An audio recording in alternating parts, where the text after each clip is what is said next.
सभी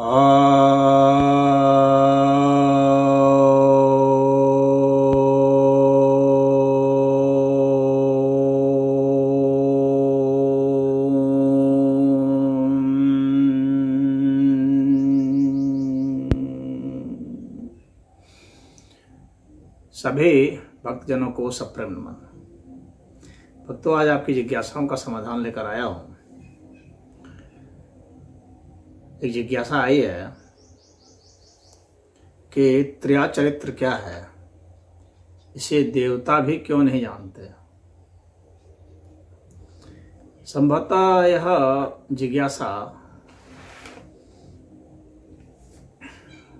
उस श्लोक से उभरी है।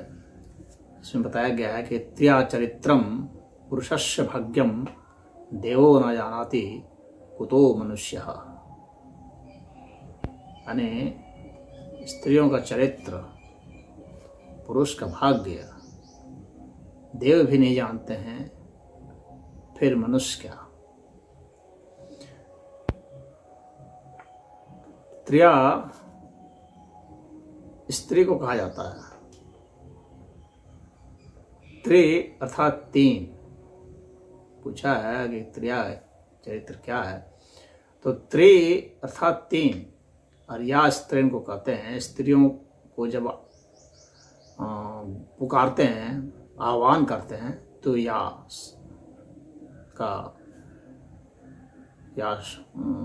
ध्वनि का उपयोग किया जाता है, जैसे या देवी सर्वभूतेषु मंत्र में कहा गया है। तो त्रिया मतलब ये तीन प्रकार का आह्वान होता है। सत, रज और तम, ये जो तीन गुण होते हैं, ये तीन गुण एक ही साथ प्रकट करने में स्त्रियां समर्थ होती हैं। यह विलक्षणता पुरुष में भी आ जाती है, लेकिन वह स्वाभाविक नहीं होती है। उसके लिए बहुत ट्रेंड होना पड़ता है, सीखना पड़ता है। तो त्रिया का चरित्र कहा गया, यानी ये ऐसा व्यवहार कर देना जिसमें कि सत, रज और तम तीनों गुण एक साथ ही प्रकट हो जाएं। तो उस तरह का कोई कर्म कर देना जिसमें कि ये लक्षण प्रकट हो जाते हैं एक साथ, वह त्रिया चरित्र कहलाता है।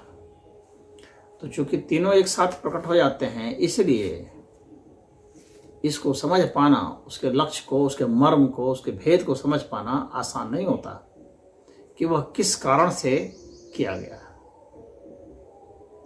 यह स्त्रियों का एक स्वाभाविक गुण होता है। वे कभी भी अस्पष्टतः एक ही लक्ष्य की ओर इंगित करके बोले, कोई जरूरी नहीं होता। अर्थात वे एक साथ डायरेक्ट, इनडायरेक्ट और डायरेक्शनल, उनका जो डायरेक्शन दिशाएं हैं, वो कई दिशाओं में एक साथ ही उनकी वाणी, उनके इशारे, उनके भाव, उनके कर्म चलते हैं। और जब कई दिशाओं में एक साथ चल रहे हों कोई चीज, तो फिर उसे समझ पाना वाकई बहुत कठिन होता है। आपको बुला रही हैं तो इसका अर्थ यह नहीं है कि आपको बुला रही है। हो सकता है आपको भगा भी रही हो। आपको बुला रही है तो इसका मतलब यह नहीं है कि वह आपको जिस उद्देश्य से बुला रहे हैं, जिसको आप समझ रहे हैं, वो उसी उद्देश्य से बुला रही है। किसी अन्य उद्देश्य से भी बुला रही है साथ ही साथ। तो उनका जैसे सामान्य मनुष्य के क्या है, एक पुरुष क्या है, पुरुष दोहरा चरित्र तो रख सकता है, लेकिन तिहरा चरित्र नहीं रख सकता है पुरुष। डबल गेम तो खेल सकता है पुरुष, लेकिन स्त्रियां जो है तो वो ट्रिपल गेम खेल सकती हैं। पुरुष को दो तरफ चलने की तो क्षमता होती है। लेकिन तीन तरफ चलने की क्षमता नहीं होती है। और वह क्षमता स्त्रियों में होती है। पुरुष तीन तरफ चल सकता है, लेकिन उसके लिए बहुत हाई ट्रेनिंग चाहिए और दिमाग का बहुत ज़्यादा एक्टिवेट होना चाहिए। स्त्रियों का दिमाग छोटा होता है पुरुष की अपेक्षा, इसलिए वो बहुत ज़्यादा सक्रिय होता है। छोटा होता है का मतलब कम दिमाग नहीं होता है, छोटा होता है वॉल्यूम से, लेकिन एक्टिविटी से वह ज़्यादा बड़ा होता है। एक्टिविटी के कारण उसमें जो एक्टिविटी होती है, जो न्यूरॉन्स के जो उसमें क्रियाकलाप हैं वो काफ़ी फास्ट होते हैं। इस कारण से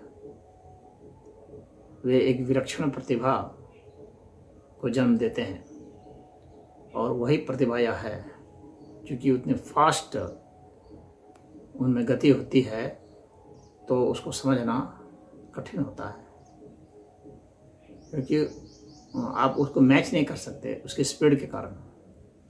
तो यह उनकी एक बायोलॉजी है, और इस बायोलॉजी का कारण यही है कि तीनों गुण एक साथ प्रकट होते हैं। इसीलिए उनका चरित्र, उनका व्यवहार नहीं समझ सकते देवता भी क्यों नहीं समझ सकते, यह प्रश्न की जिज्ञासा है। देवता ऐसे नहीं होते हैं जो हर चीज़ जान जाए।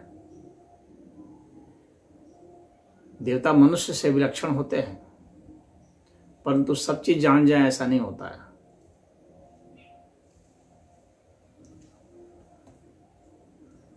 हर दिशा में मनुष्य का एक ही एक्शन कई भावों से हो सकता है।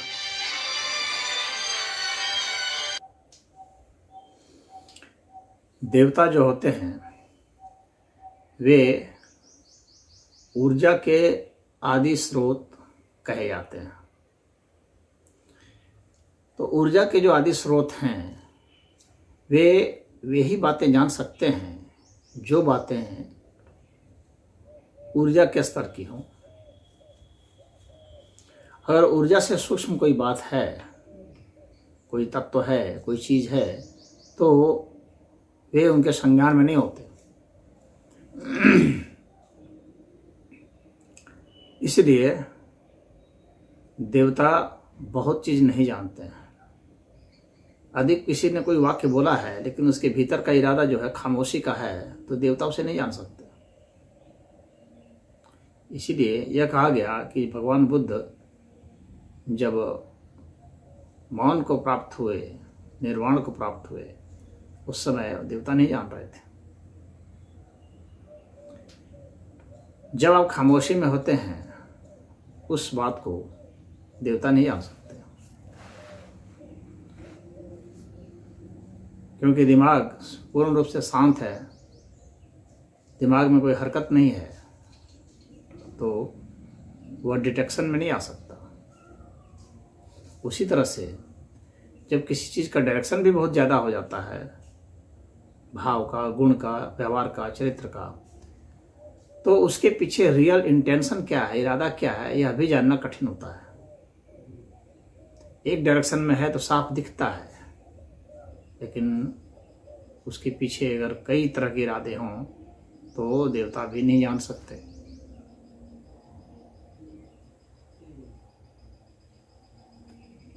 क्योंकि ऊर्जा जो है वह एक दिशा लेकर चलती है।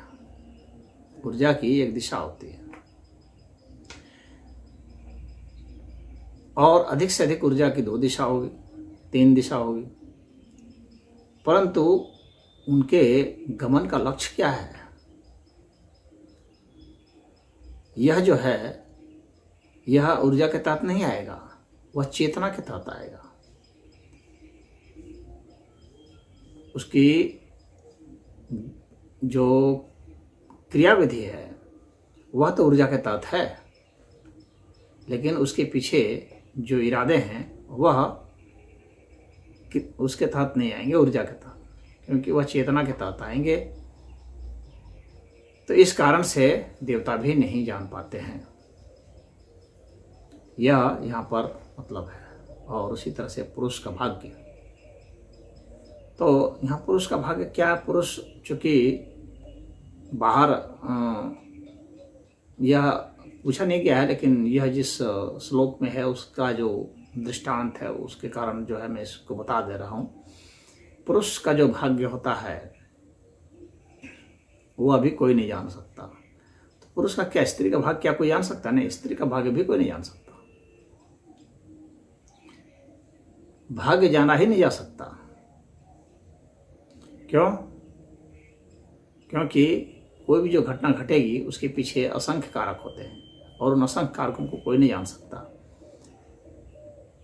तो भाग्य चाहे पुरुष का हो चाहे स्त्री का हो, कोई नहीं जान सकता। लेकिन चूंकि यहाँ पर पुरुष का ही भाग्य का क्या रेफरेंस क्यों दिया गया है?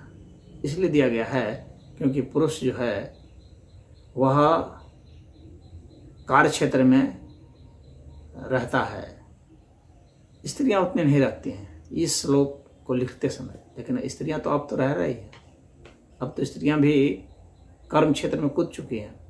तो विभिन्न सामाजिक, राजनीतिक, शैक्षणिक, हर तरह के कर्म क्षेत्र में स्त्रियां भी हैं, इसलिए उनके भाग्य को भी कोई नहीं जान सकता, बल्कि किसी के भी भाग्य को नहीं जान सकता। लेकिन पहले पुरुष ही ज़्यादातर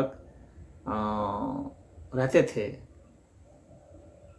विभिन्न क्षेत्रों में, तो इसलिए उनके भाग्य के विषय में लोग कहते थे कि नहीं जाना जा सकता है। क्योंकि विभिन्न क्षेत्रों में पता नहीं कब किस क्षेत्र में चला जाए, पता नहीं वो डबल गेम खेल रहा हो, कभी इस क्षेत्र का भी उस क्षेत्र का भी, इसीलिए नहीं जाना जा सकता था। तो स्त्रियों का चरित्र और पुरुष का भाग्य कोई भी नहीं जानता। हरि ओम।